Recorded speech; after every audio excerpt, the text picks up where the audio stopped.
Je suis pas là pour faire le plaidoyer de l'adolescent. Je pense que c'est déjà fait. Professeur Moussaoui nous a bien préparé le chemin. Et puis là, je vais vous parler des addictions chez l'adolescent. Je sais que c'est une problématique qui nous intéresse tous, autant que professionnels de l'enfant et de l'adolescent. Alors, je pense que c'est bon. Alors, j'avais préparé plusieurs diapos sur le développement du cerveau, la neurobiologie du cerveau, mais je vais prendre en compte qu'on est un samedi soir, qu'on est la fin de semaine. Donc, je vais peut-être passer très vite sur ces diapos-là pour vous parler clinique. Je pense qu'on est tous cliniciens dans cette salle, on est tous intéressés par la clinique, mais sans la neurobiologie, on sait très bien que c'est très compliqué d'avoir accès à cette clinique. Donc, pourquoi on parle d'adolescents? C'est parce que justement, c'est une période critique du développement. C'est des choses qui ont été citées par ma collègue. Mais moi, ce que j'ai envie de préciser, c'est que de plus en plus, on a des addictions spécifiques à l'adolescence. On connaît tous les addictions, on va dire classiques, mais depuis le Covid, et puis surtout avec l'évolution technologique qu'a connue notre pays et tous les pays du monde ces dernières années, on a vu de nouveaux troubles, de nouvelles pathologies apparaître. On a vu de plus en plus de drogues de synthèse qui font apparition, avec l'apparition surtout avec le monde virtuel qui permet de faire le marketing de ces drogues, qui permet aussi beaucoup de phénomènes de mimétisation, et puis l'apparition de nouveaux symptômes. Il y a beaucoup de défis qu'on trouve aussi sur Internet. Alors, NEC-nomination, je pense qu'on a tous vu ça sur l'Internet, c'est qu'il y a un ado qui va lancer un défi de faire ça en un certain laps de temps et il va nommer des personnes et ces personnes-là doivent faire le même défi. Donc ça, c'est des choses qui sont nouvelles, qui sont particulières à ces dernières années. Donc l'adolescent qui est face à son corps, à ses hormones, à un fonctionnement cérébral particulier, qui doit renoncer à un cadre rassurant et confronter la réalité et l'environnement, a du mal à trouver sa place, a du mal à trouver sa position. Alors, je ne vais pas revenir sur cela. Ma collègue, elle a déjà évoqué tous ces points-là autour des modifications dans l'adolescence. Alors, c'est juste que je vais juste appuyer sur un point. C'est que dans le développement du cerveau, entre 5 et jusqu'à 25 ans, le cerveau est encore immature. Il y a tellement de modifications qui vont faire justement que l'adolescent ne va pas faire face aux événements de la même manière qu'un enfant, ni celle qu'un adolescent. Alors, il y a des lobes du cerveau qui connaissent un peu plus de transformation à cette phase-là, qui est surtout le lobe frontal, préfrontal, et puis les lobes pariétaux, qui sont le siège des associations. Et c'est ce cerveau-là qui a du mal à arriver à maturation, qui met beaucoup plus de temps. Alors, je vais parler directement des conséquences de ce cerveau en plein chantier, en plein développement.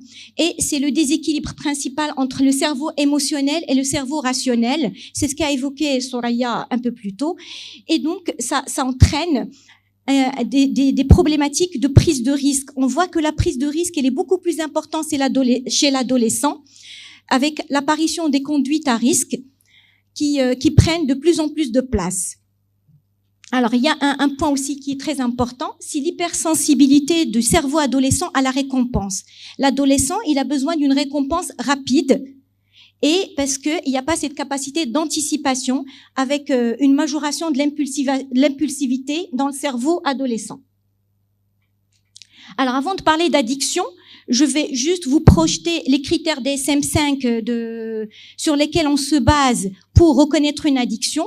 Parce qu'on parle beaucoup trop facilement d'addiction, mais il faut savoir qu'il y a des critères, qu'il y a 11 critères pour parler d'addiction qui sont projetés, je ne vais pas tous le citer, mais je vais citer quand même les plus importants, qui sont un besoin impérieux et irrépressible de consommer la substance ou d'avoir un comportement. Il y a la perte de contrôle, il y a cette notion de perte de contrôle, il y a l'augmentation de la tolérance, du temps, qui est consacré à cette activité ou à cette substance. Et il y a un point qui est très important, qui est l'impact que ça peut avoir sur la vie sociale et la vie personnelle et scolaire de l'adolescent. Donc, ceux-ci sont les critères en particulier. Et après, en fonction du nombre de critères, on va parler de sévérité de l'addiction. Alors, si je présente l'addiction, c'est pour... Désolée, alors parce que je voulais vous parler, je voulais zapper la diapo sur la neurobiologie de l'addiction, mais je pense que c'est important de savoir qu'il y a des stades. Alors, je vais pas aller au-delà, mais savoir que l'addiction, elle est intimement liée au circuit de la récompense, au circuit cérébral de la récompense, dans lequel la dopamine, elle est intimement liée. On ne peut pas parler de neurobiologie de l'addiction sans parler de récompense de ce circuit-là. Et donc, on arrive au dernier stade de l'addiction, qui est celui où les circuits de la récompense et des émotions sont altérés. Et c'est là où on se retrouve dans cette addiction, où il y a un phénomène de tolérance, où on perd la notion de plaisir, parce que le besoin, il est là. Il est irrépressible, il est compulsif, il n'y a plus le plaisir. Alors que au tout début, ce qui nous permet un petit peu de tomber dans le piège de l'addiction, c'est qu'au début de l'activation du circuit de la récompense, il y a cette notion du plaisir. Donc au début, on a plaisir à consommer telle substance ou avoir telle attitude, mais au fur et à mesure, on perd ce plaisir-là. Et c'est là où on est dans l'addiction. Donc la notion du plaisir, elle est très importante à rechercher. La dopamine est le neurotransmetteur clé dans ce circuit-là. Alors au début, quand on parlait d'addiction, on parlait forcément de substance. On ne pensait pas qu'on pouvait avoir d'addiction sans substance. Et puis, au fur et à mesure, on a commencé à parler de comportement addictif. Par extension, on a appliqué les mêmes critères de reconnaissance d'une addiction sur le comportement addictif parce qu'on s'est rendu compte qu'il pouvait répondre aux mêmes critères, qui est le besoin irrépressible de se livrer à un comportement dit addictif. Donc, c'est exactement les mêmes critères. Et c'est à partir de cette extension-là, on a pu parler de certains comportements addictifs. Et dans ces comportements addictifs, l'addiction principale que nous, on va voir chez l'adolescent, c'est la cyberconnexion, c'est la cyberaddiction.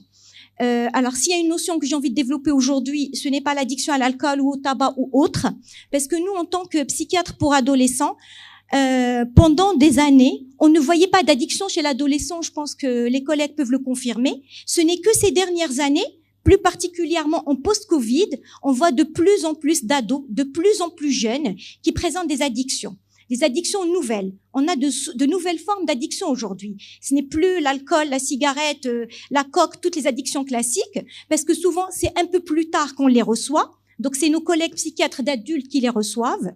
Mais nous, les addictions principales qu'on va recevoir, c'est les addictions à Internet aujourd'hui, c'est la cyberaddiction. Et tous autour de cette salle, autant que professionnels et que parents, je pense qu'on côtoie ce phénomène de très près. Il y a pas longtemps, il y a un adolescent qui m'a dit la technologie, elle a évolué beaucoup plus vite que nous. On n'a pas eu le temps de s'adapter parce qu'on a vu le bond technologique qui a été fait à l'époque du Covid et puis depuis la post-Covid, nous on récupère ces jeunes-là qui sont perte de repères, qui se retrouvent dans une addiction, ils savent pas comment s'en sortir, ils savent pas comment la reconnaître et nous-mêmes on a été assez déstabilisés au début. Est-ce que c'est une addiction, c'est pas une addiction? Quelle est la norme? Je ne vais pas répondre à cette question parce que je pense pas qu'on ait des questions par rapport, souvent dans les conférences, dans les présentations, on nous demande quelle est la norme de l'exposition aux écrans. Bon, c'est quelque chose qu'on va aborder. C'est clair qu'il y a des critères qui sont donnés un petit peu partout, mais la norme, elle est fonction de l'enfant. Elle est fonction de plusieurs facteurs qu'on abordera par la suite. Alors, l'adolescent, comment il consomme? On a pu répertorier 3 types de consommation chez l'adolescent. Alors, ce qu'on appelle l'usage récréatif, ou occasionnel, c'est qu'un jeune, il va être dans une soirée, par exemple, ou avec des amis, il va pouvoir prendre une cigarette ou un verre d'alcool ou une substance qu'il va essayer à l'occasion. Donc ça nous inquiète pas tant que ça. Mais le piège, justement, c'est que dans ce cerveau qui n'est pas encore mature, qui n'est pas encore dans la prise de décision, qui n'est pas encore dans l'anticipation, on peut tomber dans l'abus. Alors, l'abus, ça, c'est quelque chose aussi de ponctuel. L'abus, c'est quand on prend beaucoup, on a des effets négatifs ponctuellement, mais où l'adulte, il va prendre de l'expérience précédente et il va s'arrêter, où il y a des ados qui sont fragiles, et on va parler des signes de fragilité de ces adolescents-là qui vont devenir addicts, qui vont faire qu'on va tomber dans l'addiction. Parce que, alors, comme on disait, il peut consommer de façon conviviale lors d'une soirée, mais ce qu'on va voir souvent, par rapport aux adolescents qui deviennent addicts, c'est une consommation autothérapeutique. Alors, autothérapeutique, ça, c'est pas tous les adolescents qui peuvent tomber dans cette consommation, mais c'est les adolescents qui ont des fragilités individuelles principalement. Alors, c'est des adolescents qui vont avoir des moments de vide, c'est des adolescents qui vont être en souffrance et qui vont prendre peut-être un verre d'alcool, qui vont peut-être prendre un anxiolytique, qui vont prendre du cannabis, ça va leur faire du bien. Ça va leur faire du bien parce que ça masque cette souffrance, ça apporte un soulagement ponctuel. Et je reviens sur quelque chose qu'a dit ma collègue tout à l'heure, professeur Moussaoui, sur le traitement des TDAH. Alors, souvent, et on va parler du lien entre addiction et TDAH, c'est pas que les TDAH deviennent plus addicts parce qu'il y a une prédisposition, mais c'est parce que les TDAH, ils ont un tel trouble de l'attention que tout ce qui peut les soulager est le bienvenu. Et j'ai eu des enfants TDAH qui ont été addicts, et quand on les a sevrés et on a mis un traitement médicamenteux approprié en place, il n'y avait plus de risque d'addiction chez ces jeunes-là. Donc, il est très important d'être vigilant par rapport aux pathologies sous-jacentes. On parlera de pathologies sous-jacentes parce que ne devient pas addict tout adolescent. Et on va parler des facteurs de risque justement de cette addiction. Parce que ça commence par une consommation occasionnelle ou festive pour aller vers l'addiction. Alors, on va citer il y a des particularités des produits. On sait qu'il y a d'abord des produits qui sont plus addictogènes que d'autres, qui ont un potentiel addictif plus important que les autres. Et puis, le statut social du produit. Le statut social du produit, le prix du produit, comment il est accepté ou pas par la société. Alors, je vais donner un exemple tout simple de la e-cigarette ou la vape, comme l'appellent les jeunes, qui est dans un packaging marketing très attrayant. Moi, je vous cache pas que la première fois que j'allais voir ça, c'était dans un présentoir. Il y avait de belles couleurs, du rose, du jaune, du violet. Et en tant qu'adulte, j'étais attirée par cette substance en me disant qu'est-ce que c'est. Alors, imaginons des enfants. Je dirais même pas des adolescents, je dirais des enfants de 9-10 ans. Et on leur vend ça comme quelque chose sans nicotine. Alors, souvent, il y a de la nicotine dedans. On vend ça comme un substitut de la cigarette. Or, c'est pire que la cigarette, parce que moi, je dis toujours, la cigarette, au moins, les consommateurs savent ce qu'ils consomment et combien ils consomment. Or, avec la puff, c'est des aspirations, c'est des inhalations. Ils savent pas combien ils en ont pris et c'est très compliqué de savoir combien ils en prennent. La e-cigarette, elle est admise socialement parce qu'on peut fumer partout. J'ai des élèves qui fument en classe. Parce qu'il n'y a pas de vapeur, ça sent bon, ça peut sentir la menthe, la mangue, la framboise. Donc c'est très compliqué de limiter ce phénomène-là. Alors j'ai cité cela parce que c'est le premier exemple et c'est quelque chose qu'on voit énormément et de plus en plus et chez des enfants de plus en plus jeunes. Je pense que le plus jeune a 10 ans. J'ai déjà reçu des enfants de 10-11 ans qui fument de la e-cigarette. Donc tout ça pour parler du produit. Et donc effectivement, quand c'est quelque chose qui est plus admis socialement, qu'on peut consommer plus facilement en société, la e-cigarette, ils peuvent la consommer dans leur chambre. Les parents ne vont pas sentir l'odeur. Or, une vraie cigarette, ça se consomme pas dans la chambre. Donc tout ça, c'est pour une vigilance. On sent pas forcément la fumée de la cigarette. On peut sentir les fruits de la cigarette. Donc, faut faire très attention. Alors après, ça dépend de l'individu. Alors l'individu, ça dépend du tempérament de l'adolescent, ça dépend du sexe. Il y a des études qui disent que les personnes de sexe masculin sont plus à développer des addictions. Après, la génétique, elle y est pour beaucoup. Il y a des gènes et c'est des pistes de recherche aujourd'hui par rapport à la génétique et l'épigénétique justement qui sont très intéressantes. On n'arrive pas encore à mettre la main dessus. Alors, il y a tout ce qui est comorbidité ou prémorbidité psychiatrique plutôt. Il y a l'âge et puis il y a la neurobiologie de tout un chacun. Et c'est la sensibilité des circuits de la dopamine chez tout un chacun et d'autres neurotransmetteurs. On parle de dopamine parce que c'est le neurotransmetteur le plus impliqué, mais il y en a d'autres. Il y a beaucoup d'études là-dessus. Alors l'environnement, il faut faire une enquête sociale. On parle aujourd'hui de dimension biopsychosociale. L'enfant n'existe pas tout seul. L'enfant existe au sein d'une famille, d'un environnement. Il y a l'école, il y a les activités, il y a les amis. Et c'est important de prendre tous ces paramètres-là en compte. Les facteurs familiaux, le rôle des pères, et puis on revient un petit peu au discours de nos parents, que la fréquentation, elle est très importante, parce qu'on trouvait, on trouvait cela dépassé, mais finalement, surtout à l'adolescence, où il y a l'effet d'appartenance au groupe, il y a l'effet d'identification au groupe, il est important un petit peu de surveiller le milieu dans lequel évolue le jeune. Et les événements de vie. Les deuils, les séparations, les déménagements, c'est des événements de vie qui sont très importants. La mort le deuil aussi d'un animal de compagnie, c'est quelque chose qui nous paraît peut-être dérisoire, mais qui prend toute sa valeur dans la vie d'un enfant et d'un adolescent. Après, les modalités de consommation. La précocité de la consommation est un facteur aussi qui est pour l'addiction, parce que quand on consomme très tôt, le cerveau il est encore plus fragile et donc il y a plus de risques de devenir addict. Alors, la consommation est autothérapeutique et là, on parle des enfants qui sont justement en proie à un mal-être, à une souffrance et qui peuvent justement devenir addicts plus facilement. Et donc, pourquoi les adolescents sont plus vulnérables aux drogues? C'est justement par rapport à ce cerveau adolescent qui est immature. J'en dirai pas plus. Donc là, c'est plusieurs définitions, la dépendance, l'abus d'une substance, les troubles liés à une substance, tout ça pour dire que depuis 2013, le DSM-5 regroupe la dépendance et l'abus sous l'appellation de troubles liés à une substance. Donc aujourd'hui, c'est l'appellation qu'on retient. Ça, c'est juste pour, je trouvais que c'était intéressant de regrouper un petit peu la clinique de l'addiction, qui sont très importants. C'est la perte du contrôle, craving, activité compulsive, usage continu, et puis malgré les conséquences. Ça, c'est juste les mots-clés qui nous permettent un petit peu de retenir les signes de la consommation. Les signes de l'addiction, pardon. Alors, c'est quelles substances? Alors, les substances qu'on retrouve le plus chez l'adolescent, là j'ai cité toutes les substances, mais après, ce qu'on retrouve dans la pratique, c'est principalement, je dirais, le tabac, l'alcool et le cannabis. En tout cas, c'est surtout le cannabis. On a de plus en plus de consommation et de plus en plus accès au cannabis chez nos jeunes. Et je parlerai un peu plus tard d'une nouvelle drogue qui a fait apparition sur les marchés, principalement le marché marocain. La diapo, elle est un peu plus tard, donc j'en parlerai plus tard. Ça, c'est les addictions comportementales.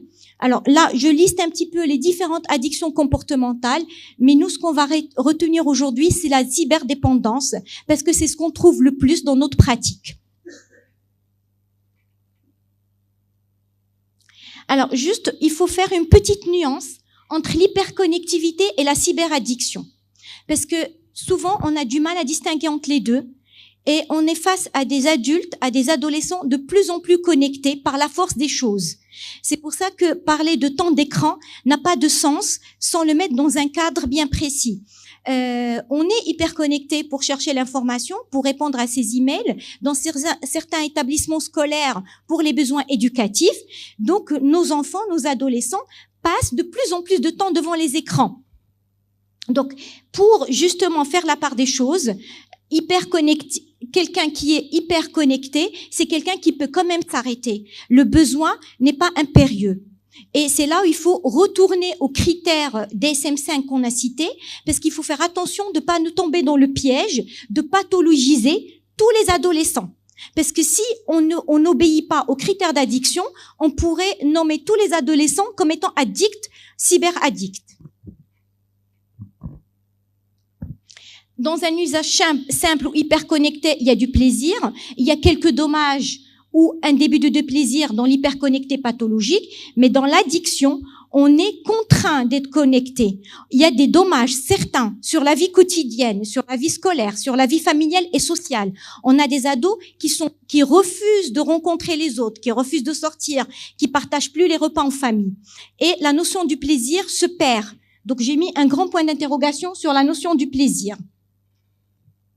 Je vais parler de surtout la dépression, parce que j'ai vu beaucoup d'études sur dépression et cyberaddiction, dont une a été faite au CHU de Casa, qui a été publiée dans un journal très connu, et où on a trouvé quand même un lien certain entre la dépression et la cyberaddiction, et puis l'ADHD.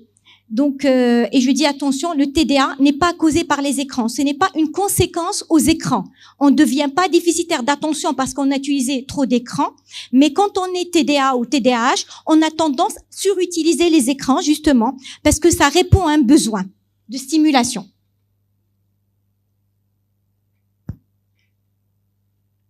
Alors, je passe à la prise en charge. Pour pouvoir respecter le temps, je pense que c'est la prise en charge qui nous intéresse tous aujourd'hui en tant que cliniciens. S'il y a quelque chose à retenir de fondamental, c'est que la prise en charge, elle est multidisciplinaire. Ce n'est pas uniquement du ressort du pédopsychiatre, ni du psychiatre d'adulte, ni de l'addictologue, mais c'est de notre ressort à tous. C'est du ressort du pédiatre, du pédopsychiatre, du psychologue, de l'addictologue, même si je l'ai pas cité, et puis des fois ça peut être d'autres intervenants en fonction du trouble sous-jacent, parce que ça peut être un trouble des apprentissages, justement, on n'en parle pas suffisamment, mais les troubles des apprentissages peuvent entraîner une cyberaddiction comme une conduite de fuite, justement, d'un présent qui est difficile et qui est lourd. Souvent, ça cache une souffrance. Et il est très important de se pencher vers cette souffrance. Et là, on arrive à la prise en charge qui est multi-axiale. L'adolescent n'existe pas tout seul, donc il faut prendre en compte, alors certainement le côté médical ou psychologique, mais aussi le côté éducatif, familial et social. Et on se penche toujours, on se retrouve toujours dans cette approche biopsychosociale et multidisciplinaire en impliquant tous les intervenants. Alors, ce qu'on retrouve souvent, c'est une estime de soi très faible, ne devient pas addict n'importe qui. C'est des personnalités particulières qui vont développer des addictions, dont l'estime de soi faible, la notion de trauma. Il faut évaluer l'environnement familial. Ça relève de nous tous, vous pédiatres et nous pédopsychiatres. C'est juste pour dire qu'il y a une grande part de travail qui peut être faite par le pédiatre aussi. Alors, les signes précurseurs, je vais pas les citer tous, mais je vais citer les signes qui devraient nous interpeller, vous en tant que pédiatre et nous en tant que pédopsychiatre. C'est un changement de comportement chez l'adolescent. C'est des signes qui veulent pas absolument dire qu'il y a une addiction, mais qui nous orientent vers une recherche plus approfondie. Alors, un changement de comportement chez l'adolescent, un fléchissement de l'activité scolaire, ou un échec scolaire, ou même un refus scolaire devrait attirer notre attention en tant que praticien. Sans oublier que l'enfant ou l'adolescent va d'abord aller chez le pédiatre. Le pédiatre est le médecin de famille de l'enfant. Souvent, les parents, ils vont demander l'appui, le support de leur pédiatre par rapport à une problématique particulière. Il peut y avoir des plaintes somatiques. D'où l'importance de s'adresser à l'enfant. D'où l'importance de prendre peut-être 5 minutes, ne serait-ce que 5 minutes seul avec l'enfant, essayer de regarder un petit peu comment ça se passe pour lui, à l'école, à la maison, avec ses copains, dans ses activités. Un changement d'humeur, des troubles du sommeil, des demandes d'argent excessives, des vols d'argent, des douleurs. Ça peut s'exprimer aussi sous forme somatique par des douleurs ou des plaintes somatiques. Donc tout ceci, ce sont des signes précurseurs d'un trouble chez l'enfant. Je suis désolée, je passe sur certaines diapos pour aller vers l'essentiel, parce que je vous avais promis de parler de particularités actuelles, notamment la PUFA. Je pense que c'est important d'en parler parce qu'on en parle de plus ces derniers mois, qui est une drogue de synthèse. C'est une variante du crack. C'est ce qu'on appelle un petit peu la drogue des pauvres, parce que elle est fabriquée à partir de déchets de cocaïne ou de méthylphétamine, qui sont coupés avec des additifs à bas prix. Elle se fume à l'aide d'une pipe à eau artisanale. Il faut absolument maîtriser ces process. Il faut connaître ces drogues-là. Parce que quand l'adolescent voit qu'il y a une méconnaissance de ce qu'il fait ou de ce qu'il consomme, il a du mal à instaurer une alliance avec le thérapeute. Donc c'est pour ça que je donne quand même quelques informations sur la PUFA, avec les symptômes que ça peut donner, des symptômes physiques graves. Donc il faut y penser devant l'apparition soudaine de dommages physiques importants, des infections cutanées, ulcères, maladies cardiovasculaires, problèmes rénaux, de la fièvre, des violents maux de tête. En fait, ça peut être plein de choses. Et c'est pour ça que c'est important de prendre quelques minutes avec l'adolescent et lui demander est-ce qu'il a consommé quelque chose. Et comme c'est une drogue qui ne coûte pas très cher, ben de plus en plus d'adolescents y ont accès. Et c'est présent, c'est pas limité à une catégorie sociale comme justement certaines drogues qui sont dures, c'est accessible à toutes les classes sociales. C'est des choses qu'on retrouve dans tous les lycées et aux portes de tous les lycées. Et ça, c'est des témoignages de jeunes qu'on reçoit qui nous en parlent. Là, j'ai juste repris les signes qui devaient attirer votre attention: d'un déclin scolaire ou refus scolaire, une fatigue inexpliquée chez l'adolescent, des troubles du comportement, des symptômes anxieux ou dépressifs et des réactions très négatives face à l'interdiction des écrans. Ça, c'est spectaculaire. Quand le parent dit on arrête les écrans, eh ben, on va arrêter les écrans. C'était la fin. Donc, c'était la fin. Je finis en parlant de votre rôle de dépistage, de sensibilisation, d'accompagnement, d'orientation. Et merci à tous de votre écoute.